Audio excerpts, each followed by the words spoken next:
Hi, my name's Stephen Ruff. I just wanted to give a review in terms of going diving on a liveaboard. My experiences with Emperor divers. So I've done a couple of liveaboards with them. One was last year in Egypt from Hurghada. That was an excellent experience with them. And then this year I went to the Maldives. The Maldives was an even better experience. The main difference between those two places, two events, if you like, is in the Maldives we had two boats. So you're based on one quite large boat. And then you have a sister boat that follows and sometimes goes ahead that will take us for the dive. So they have a specific dive boat for diving, and then the other boat is just for sleeping and entertainment and relaxing and eating and so forth. In Egypt it was one boat with everything. It was very well organized as well.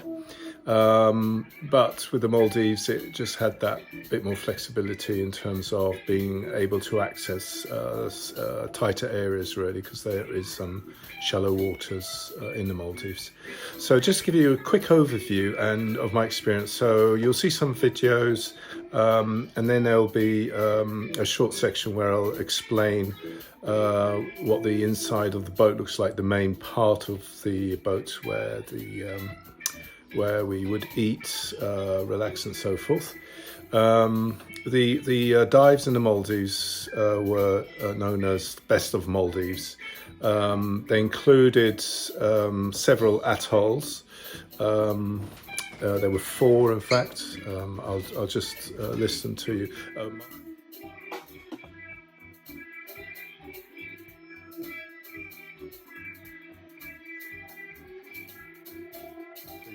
Mali, Ari. Ari is quite a large atoll, so they split that to north and south.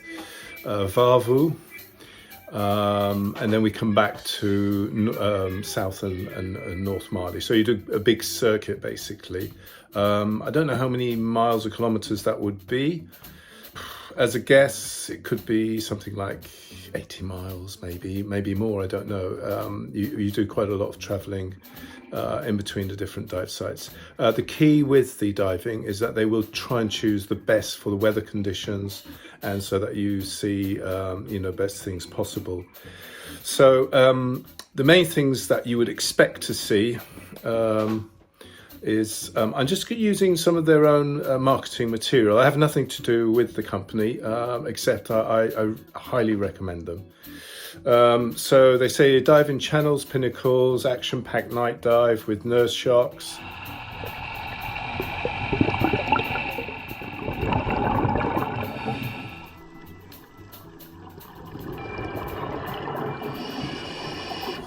Getting close to cleaning stations. This is all very true. They say what you would see is sharks. Definitely saw loads of sharks.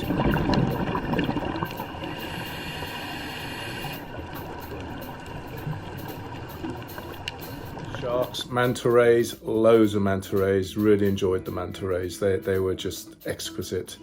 And when they fly over you, they're just so impressive and so gentle, beautiful.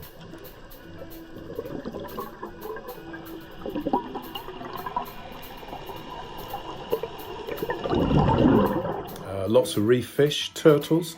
I saw a lot more turtles in the Maldives than in the Red Sea. Moray eels, eagle rays, quite a few. Other types of rays as well, including I saw electric ray as well.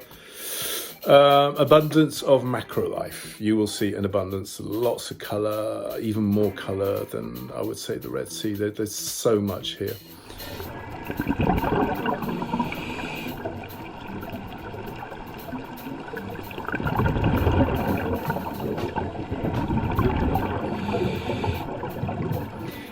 They say that you would see possibly hammerheads and whale sharks. We did try for the whale sharks, but unfortunately, although they did probably come up, they went back into the deep. I think there were too many boats trying to follow them, including snorkelers as well. So, but still, overall, it was excellent. So let me just see if there's anything else I did want to say to you guys. Yeah, just to give you an idea what a typical day would be. So you'd wake up quite early. So typical wake up call is 6 o'clock. Your first dive will be 6:30. Every dive has a detailed briefing before the dive. So any of you sort of feeling a bit nervous about, it's going to be something I've not done before, you got nothing to worry about. They're very, very well briefed. Safety is number one feature in terms of what they do. The first dive you do, they don't call it a test dive, but it's really just quite a gentle dive, just to make sure that everyone's got their right kits, right weights and everything. The tanks, if you haven't been on a liveaboard before, what happens is you get a tank and you use the same tank. So in terms of weighting, you don't have the discrepancy of swapping different tanks. They keep refilling the same tanks.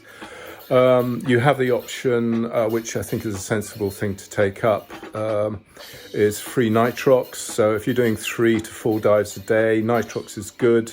One thing you can't do in the Maldives is go more than 30 meters. Get that right. It's 30 meters max, but most dives you end up doing somewhere between. If it's a shallow dive, it could be 12, 15. Most dives could be about 25. But you're on nitrox. You will learn how to use a hook as well, a reef hook if you've not done that before. It does help a lot. Some people are nervous using them, but it's actually very, very easy. They explain how to do that as well. So everything is explained to you. It was the first time I used them. I felt very, very comfortable with them. Also, it means your hands are free. If you want to take videos, you must take videos because there's so much to see.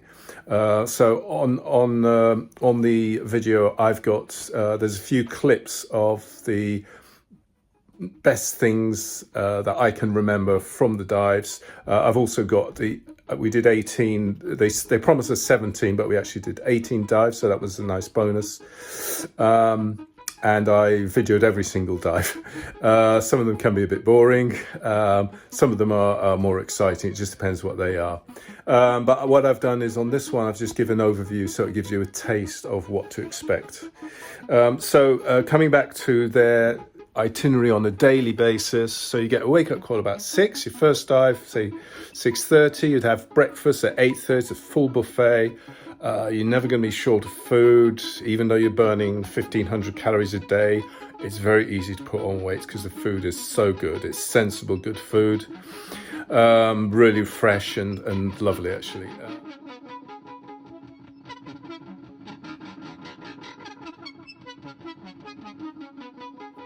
At 11 you have breakfast at 8:30. 11 o'clock you'll have your second dive.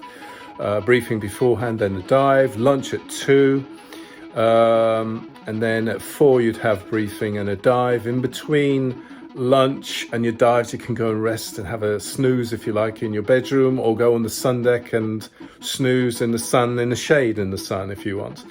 There's a happy hour most evenings at 6:30, and dinner is normally around 7:30 in the evening. There are a couple of days, we had a barbecue on one of the days, which was excellent, on one of the small islands.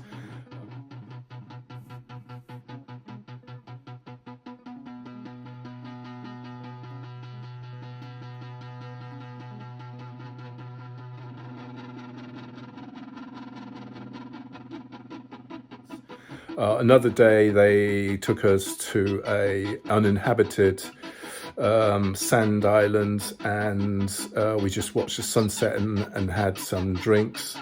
Some of us went swimming and others played volleyball on the beach. So yeah, so it's a really...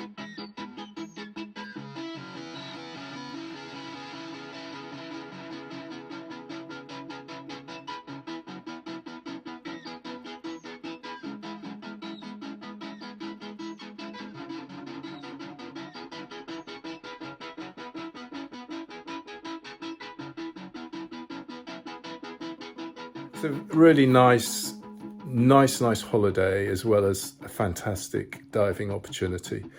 So I hope you enjoy the rest of the videos. My name again is Stephen Ruff. Although at the moment I'm in London, but I do spend quite a lot of the summer in Gozo. I have my own dive name, if you like, which is Gozo Scuba, one word, Gozo Scuba. And I either work for myself or sometimes I'm contracted to larger diving schools for the season.